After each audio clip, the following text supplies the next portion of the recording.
What's going on? I'm Joe Morley, and welcome to the Joe Morley Sports Show. Today, it's been a preview that I've been kind of delaying. I've been kind of not wanting to do just because of how much people are hyping this team up. So I already know, go ahead, Buck fans, come out of all the woodwork, wherever you guys are at, come out of your hiding spots, come out here, come get mad at me. Get ready for the Tampa Bay Buccaneers 2020 season preview. And there's a lot on this team, a lot of Super Bowl aspirations. I'll just tell you, I don't know if I'm quite there yet. As I go through here, you could tell that I think they are improved. But I'm not going to crown them. I'm not going to crown them Super Bowl champions right now. And you could be mad at me, but here we go. This is why. This is why I do these, so I can walk you through everything that I see along with you.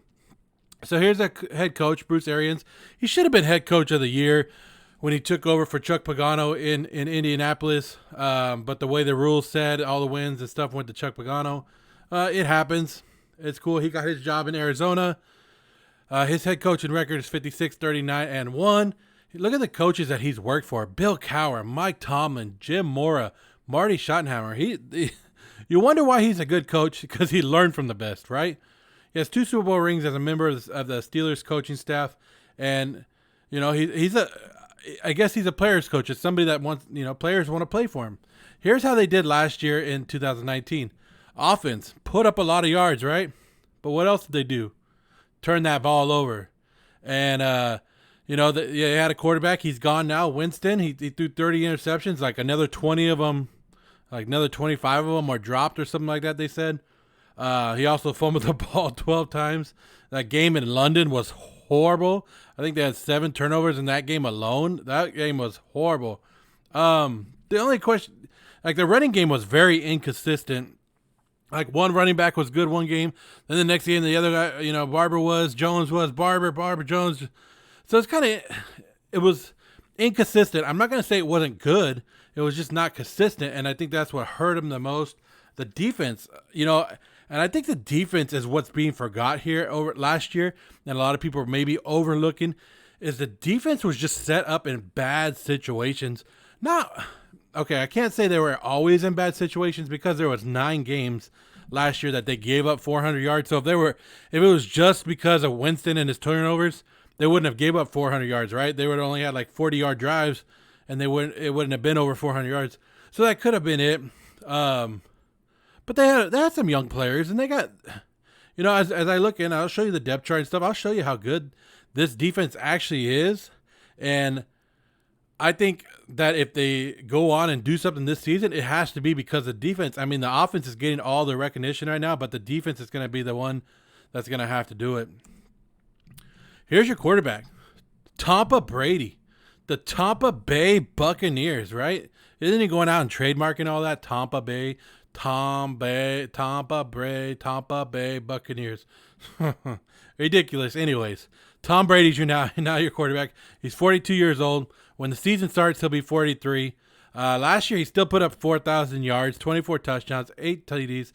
He had 60.8% completion rating, which was his lowest since 2013. Actually, all the stats from last year were pretty low and compared to his 2013 season.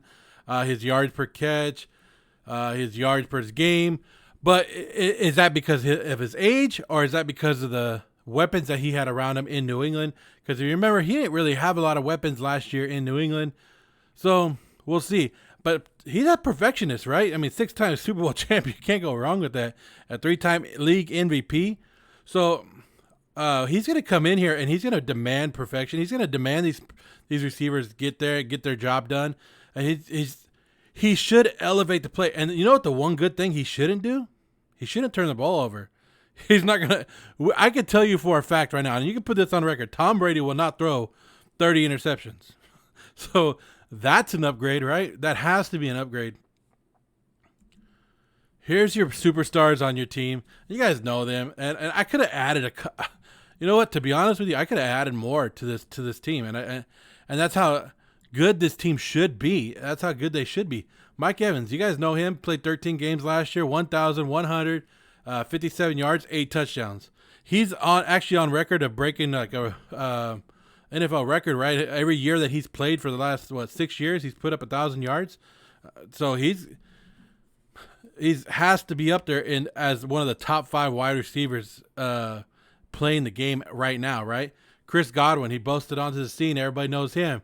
1,333 yards, 9 TDs, and 14 games for him. Ndamukong Suh, he's been around. He's bounced around from, the Lions, the Dolphins, the Rams, and now he's in Tampa Bay. Last year, he didn't get the sack total he probably wanted, but he still had 4 fumble recoveries, 14 quarterback hits, 41 tackles, and 7 tackles for loss. And it's basically like, if he doesn't get it, he improves everybody around him. So that's what the good thing about Ndamukong Suh is come after me, but my teammates are going to get you. And that's good about him. Rob Gronkowski is back. He had the year off. 2018 wasn't kind to him. He had some of the lowest of his career, which a lot of people are holding against him. But he has 79 touchdowns in his career. So you got to like that, right? And you got to hope that he's happy. And a lot of talk of he wasn't happy with the culture in New England, so now he gets to be himself. Bruce Arians going to allow him to open up. So we'll see how Rob Gronkowski is. Here's your draft picks. Tristan Wirfs, were you not surprised that he was still there? Like, for him to fall all the way down to you at number, well, he fell to 13. You traded up and got it with San Francisco, 1 pick. A rumor has it the Raiders said no, for you guys going up to 12. So there you are. You got him. You got the tackle you needed, and that's what you really needed, because that offensive line gave up 47 sacks last year. And so that's a good thing. Antoine Winfield Sr., is senior or junior? My bad. It should be Antoine Winfield Jr. He, his dad played against Tom Brady, so that's a cool thing, right? Vaughn, we'll see if he could become something, and the rest of the guys, they're just a work in progress, and without the off season, it's going to be hard to get them into starter roles. So here's your projected depth chart of the offense of the Tampa Bay Buccaneers. Of course, Tom Brady, Ronald Jones. This is the guy that we have to see improvement from this year, right? Everybody wants to see Ronald Jones and what he could do. Peyton Barber's gone. Peyton Barber is out of here, and now it's the Ronald Jones show. And if it's not, they already got Vaughn in there, and so we'll see what happens. But basically, they're saying, Ronald Jones, you had over 700 yards last year, 6 TDs. Go out there and prove that, why we drafted you, why we brought you here. Mike Evans, Chris Godwin, we already talked about. Scotty Miller could be the interesting guy. With those two going out and everybody trying to stick them, Scotty Miller could get open across the middle and be that guy. So, he only had 200 yards last year, but it would be interesting to see what he becomes. The tight end position. This is what intrigues me about Tampa Bay's offense. 3 legitimate number 1 tight ends. Brate, Howard, Rob Gronkowski could all probably start on other teams. teams. So it's going to be interesting how they're going to get these guys working in there. I mean, do they start the season with all 3 of them? As of right now, it looks like they will, right? But could they trade one of them? I don't think so. I think they're gonna work some magic, and they're gonna use these guys, to the T. They're gonna leave one back to block for Tom Brady. They're gonna do some stuff. The offensive line is not as horrible as advertised. Let's just say that they're an up and coming offensive line. They're doing pretty good, and adding Wirfs was an excellent thing. And we'll find out this year how many of those 47 sacks last year were actually on Winston and how many were on the offensive line. Tom Brady's not going to hold on to that ball. He's going to get rid of it, and because he doesn't want to get hit. He's 43 years old. You think he wants to get hit? Nah. So that should help this offensive line too, because it should be a more faster pace. At least you have a more experienced quarterback that's not going to hold on to the ball. So it should help out. Sue, we already talked about Villa. He's coming on. He came on a little bit last year with his 2.5 sacks, 12 quarterback hits. So that's good. Golston's good. Juan Pierre-Paul, hey, 8.5 sacks. You can't go wrong with that. Okay, this is what we do not hear a lot about this linebacking position for the Tampa Bay Buccaneers.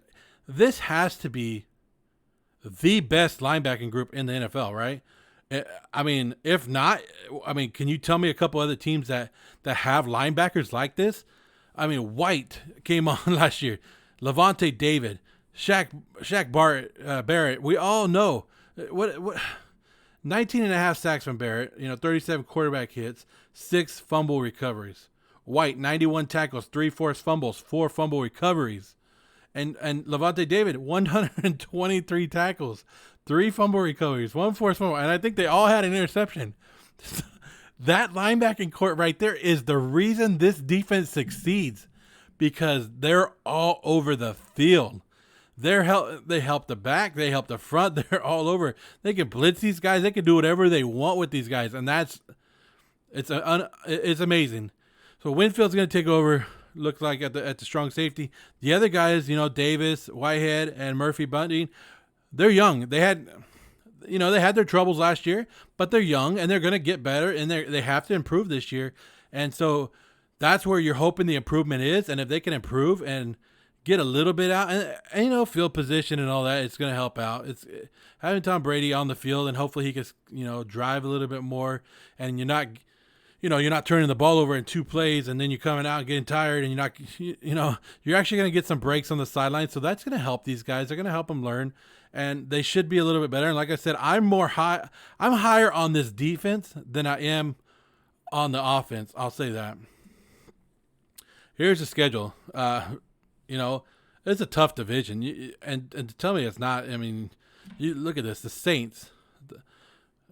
Right off the bat, you got the Saints, and I still think the Saints are a top team and probably the Super Bowl contenders right now. So you're going to find out how good Tampa Bay is right off the bat. You can't judge them off of week 1, because anything happens in week 1, right? We see even upsets in week 1 of teams that upset a team, and then they go 1-15, and the other team goes 15-1. So we can't judge everything off of week 1, but we'll see how good they really are. Panthers, another division game. Broncos, an up-and-coming team. Chargers, we'll see. Bears, So basically, your first 5 weeks should go in your favor, right? Maybe 4-1, at worst 3-2. But if you're not finishing this at 4-1, then you're not as good as advertised, right? Packers, Raiders, Giants, Saints, Panthers, Rams, Chiefs. Then you finally, NFL hooked Tom Brady up, right? Hooked him up with that Week 13 bye. How nice is that to have that bye so late in the season? That's crazy. Like, I don't know. That's a whole nother story, but that's crazy. The Vikings, the Falcons, the Lions, and the Falcons. So you don't play the Falcons until Week 15 and 17, when they're probably out of it, and all they might do is just throw the ball. I don't know. So it's a tough schedule.